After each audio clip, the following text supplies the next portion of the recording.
G'day YouTube, I'm Dylan Anderson, also known as Dylan Big Daddy, coming to you through the power of YouTube. And I've been gone for a while, for about a month. Got a lot of people saying, nothing here. That's just what it does dying. That's exactly what he said. Well, last month, I've been especially in Mumbai.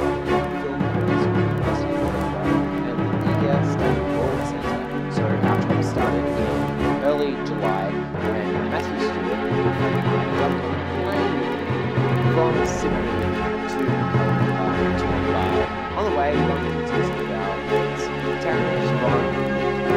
We got to the apartment. There was a buffalo.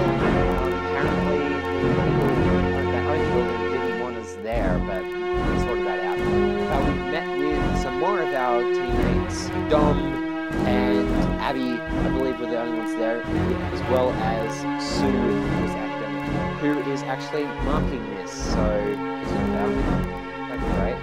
Thanks. And then a few more of us arrived.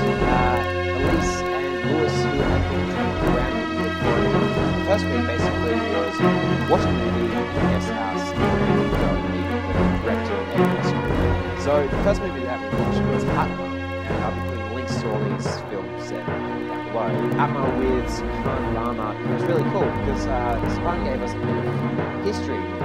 Pretty much, they were like, hey, West culture, a lot of movies, let's just do that same thing. And then it also has like underground, underbelly sort of history because there was some technology and like accents.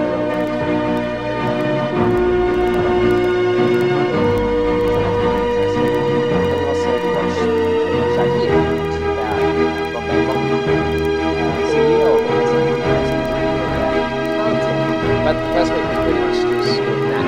We watched a film, and then on that weekend, the first weekend, we took a bus to Lovely, which is in the mountains, Mumbai, where we stayed in Buffalo, and some parents who was doing medical program, guys at Debbie, we went to cliffs for us, and a waterfall, just in front of this giant green.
But we were able to go to Running Image, Pixel D Studios, and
day of the program, we went in to this Lightbox Cinema, which was great theatre,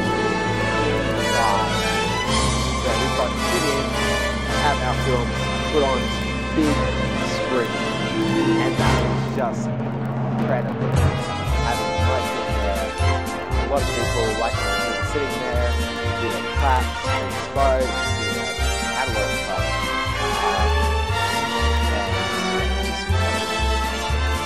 Which you can see the film, complete film here, where you can go see it for free right now on YouTube. I'm very proud of that film. Hey, that's close, right? Check it out, it's so good. So good if you can. And then the next morning, Matt and I and Ron jumped into a plane and headed back. So that was my time in India. Now, a 5-minute film video about it is not going to be enough to cover everything that we did.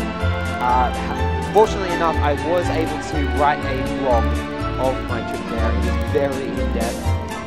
It became the morning paper for the trip. So if you want to go see that, you can go to isaacbollywoodtour.blogspot.com. I'm doing some practical units in university, so see a lot more documentaries and creative things happening on this YouTube channel. But thank you so much. Hit like if you like everything, and don't forget to subscribe. It's going to be worth it. Trust me, it's going to be worth it. Anyway, take care. Ooh, it's the Fabu 50s here in the secret closet. I've got 2 wonderful outfits to show you, starting with this lovely aqua suit. It's made out of taffeta. Noir is the pattern. Listen to that unmistakable taffeta sound. Can you hear it? Taffeta is something that goes back, the material goes back to the 1600s. Everything about the 50s was showing the va-va-voom, and this suit certainly does that. Oh, check this out. Look at this wonderful detail. These roses, these unexpected bright pink roses. I think the color combo is great. Bracelet sleeves, so you could wear, remember, you could wear gloves, short gloves, or bracelets. That's why it's called a bracelet length. So, yeah, I love this. And here's a special number. This dress is so super. Very 50s. Full skirt, as you can see. V-neck, sleeveless. Does it remind you of anything?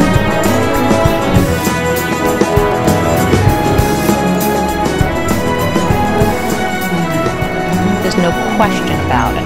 This dress was made around the same time as Marilyn Monroe in the 7-Year Itch. This was inspired by that.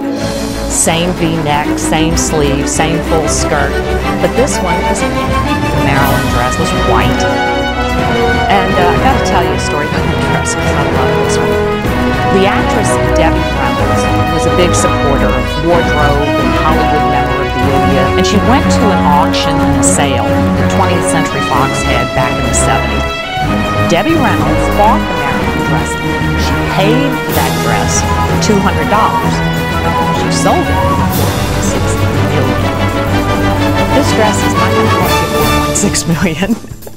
But you know what? When you wear it, you're truly going to be in touch with your inner Marilyn.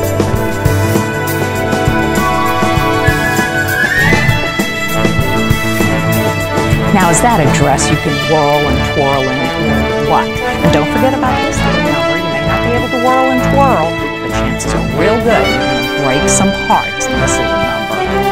Come back to the secret closet as soon as you can, because I'm always pulling new items for you to see. Hope you had fun. Come on back.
to be an academic presentation, and the reason for that is because I connect and relate to the autistic world.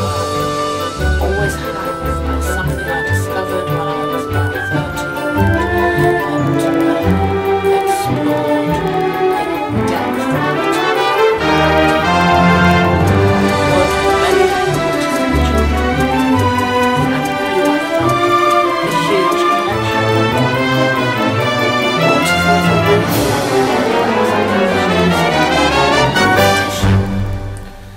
It's not a disability.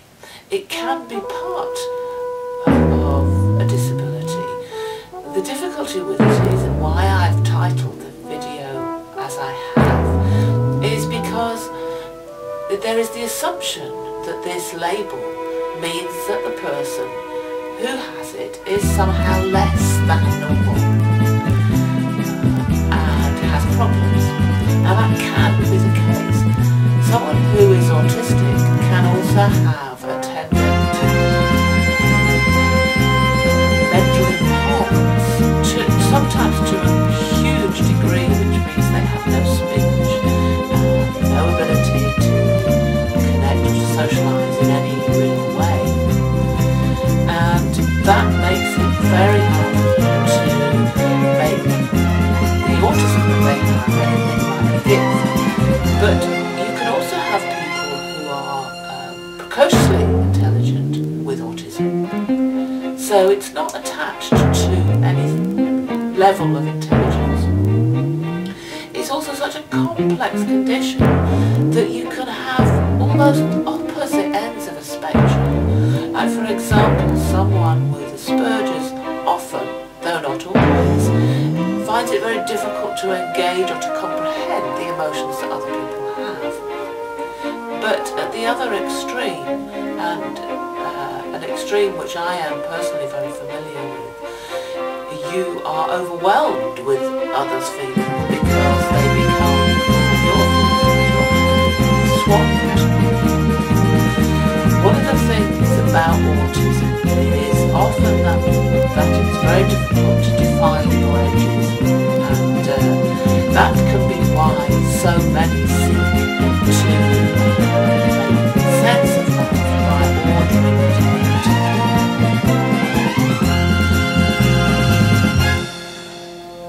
I mean, I don't think, I'm going to test that. I don't think anyone would actually classify autism, but I suspect that, John, you haven't either. Some of the things that happen in your autism really struck me.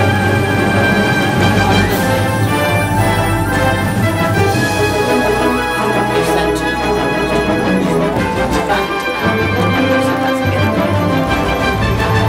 in society that we live in, we have practices, but does that mean it's wrong? One of the things that, I mean, I can't lie. I just can't do it. It doesn't work for me at all. Because I don't have compartments inside. The same way that a lot of people seem to have. Tension. If I've ever tried, the stress that it causes me is phenomenal. It doesn't make any sense anyway. Why would you lie? Why would we have a set of structures in society which made lying a necessity, and that it is polite to lie? It just doesn't, it's illogical, completely illogical. So while I understand why you said that, I also understand why your daughter does what she does. I have been that way. I mean, earlier in life would speak what I thought without monitoring it, without considering it, and hurt people. And I quite quickly learned that that wasn't a very good idea. So that tendency doesn't mean that you have to then become like everybody else. I mean, I think, you know, one of the things that's really important for anybody really, but particularly somebody who has autistic tendencies, is that they don't lose that that they embrace it and learn how to use it in their lives in a valuable way. So I have learned how to be very diplomatic. I have learned when to keep my mouth shut, mostly. I have learned how to say things in a way that other people find acceptable, so that I'm being authentic to myself, but I am doing it in such a way that I don't cause somebody else real distress. And I think, you know, an autistic person with intelligence, which your daughter clearly has, can learn that skill. What else did she say? She said something else. Oh yes. She talked about your fake smile. And I think that, again, exemplifies how very insightful autistic people can be. And that far from not being able to read emotions, they read them far better than others and can't make sense of why there is a level of inauthenticity going on. You know, why would you fake a smile? What would the purpose be of that? It doesn't make sense. It doesn't make sense to me either. I mean, I can kind of, you know, I can rationalise. One of the main reasons I studied psychology was because humans didn't make sense to me. And they still don't make sense to me. I think the way they behave is often completely ridiculous and preposterous and absurd. But I have a better handle on why they do it, why they think it makes sense.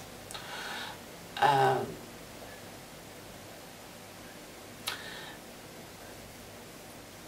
mean, I could go on here, and I tried to make this before and made a bit of a pig's ear of it. It's a difficult subject to talk about. So rather than doing that, I think what I'll do is I'll leave it there and open it to you, and if you want to start a dialogue, whether it's just with you or whether you and your partner or even your daughter, if you want to include her, that would be great. I would enjoy that kind of communication. Also, Serge, if you're interested, this is a friend of mine on YouTube who has Asperger's. If you want to, you know, get involved, that would be brilliant too. Or anyone else who either is or isn't autistic, or who has these tendencies, or who is interested in this. I personally feel that people who are autistic have something huge to offer, and so rather than trying to train them into being something that they simply aren't, that we should encourage them to become who they are really well, so that they can fit in their own unique way, and therefore offer what they have to bring and receive. As I said, there's a lot more that I could say, but I think it's probably wiser if I leave it there for now.